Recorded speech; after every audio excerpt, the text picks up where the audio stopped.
So kani siya nga outfit kay gihatag ni siya sa akong sister og nagamit na ko siya twice. Then katong second time nga ako siyang nagamit kay naglisod jud og pangihi. As in uklon pa siya diri ana. So hubo siya tanan. So naka-decide ko nga ako siyang i-refashion.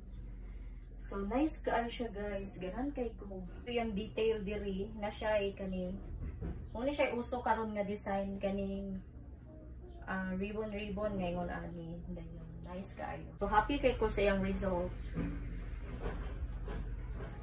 Unya nahilig po ko og kaning skirt kay lisod kayo na ako magsayal kay alang mag-drive og motor. Lisod kayo siya i-drive og motor pag skirt kay kita jud kaayo ang kuan panty.